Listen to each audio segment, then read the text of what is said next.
Antes de hablar de las llaves del sacerdocio, y alerta de spoiler, no es que tengamos un manojo de llaves.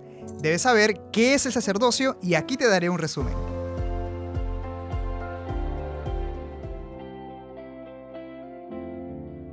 El sacerdocio es el poder y la autoridad que Dios otorga a los mortales para que actúen en su nombre al dirigir la iglesia y realizar importantes ordenanzas como el bautismo.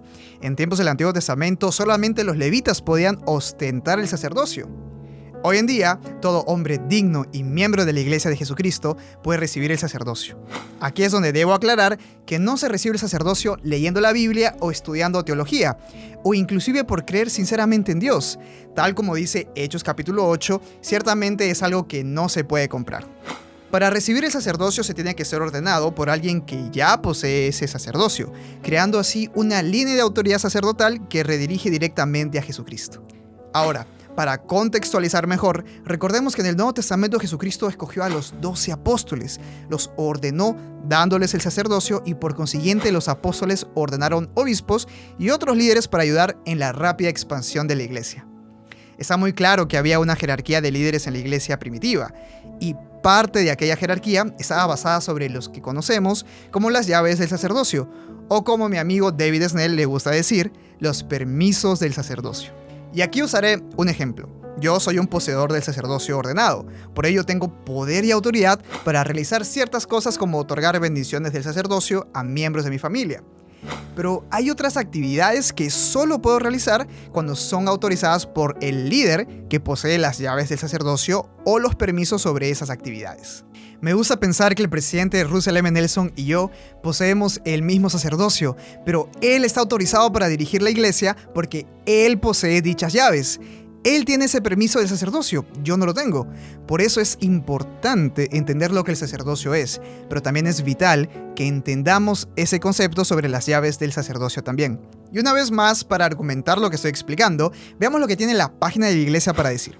Las llaves del sacerdocio son los poderes para presidir sobre y directamente la iglesia dentro de su jurisdicción. Las llaves usualmente se aplican sobre un área geográfica, tal como un barrio, una estaca o una misión. También incluyen la autoridad sobre ordenanzas específicas y actividades, bautismos, el sacramento, la obra misional y la obra en el templo. Con diferentes oficios y asignaciones dentro de la iglesia, hay diferentes llaves del sacerdocio o permisos. Jesucristo posee todas las llaves del sacerdocio, pertenecientes a su iglesia, y ha conferido sobre cada uno de sus apóstoles todas las llaves pertenecientes al reino de Dios en la tierra. El presidente de la iglesia es la única persona autorizada sobre la tierra para ejercer todas las llaves del sacerdocio. Después de la muerte de Cristo, Pedro se convirtió en el nuevo presidente de la iglesia y sostuvo todas las llaves necesarias para dirigir la iglesia entera. Se las fueron prometidas en Mateo 16. Cristo dijo: «Y a ti te daré las llaves del reino de los cielos, y todo lo que ates en la tierra será atado en los cielos, y todo lo que desates en la tierra será desatado en los cielos». Y por supuesto, Pedro y los apóstoles no pueden estar en todos lados al mismo tiempo, así que ciertas llaves del sacerdocio fueron delegadas a obispos y otros líderes. Volviendo a las llaves del sacerdocio y la Iglesia de Jesucristo de los Santos de los Últimos Días, los únicos líderes en nuestra fe que poseen las llaves del sacerdocio son los apóstoles, incluyendo la presidencia de la iglesia, los presidentes del templo, presidentes de misión, presidentes de estaca, presidentes de distrito, obispos, presidentes de rama, en conjunto con los presbíteros, maestros y la presidencia del quórum de diáconos. Aquellas llaves son únicamente válidas dentro de sus respectivas jurisdicciones. Por ejemplo, la presidencia del quórum de diáconos no puede presidir sobre cualquier otro quórum de diáconos a no ser el suyo.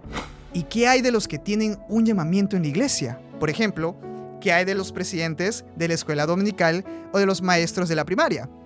¿Acaso poseen ellos las llaves del sacerdocio? No, solo algunos miembros poseen las llaves del sacerdocio, pero muchos miembros son delegados por la autoridad del sacerdocio para cumplir con sus llamamientos. Así lo enseñó el elder Dallin H. Oaks. Quien quiera que funcione en un oficio o llamamiento recibido de alguien que posee las llaves del sacerdocio, ejerce autoridad del sacerdocio al desempeñar los deberes que se le hayan asignado.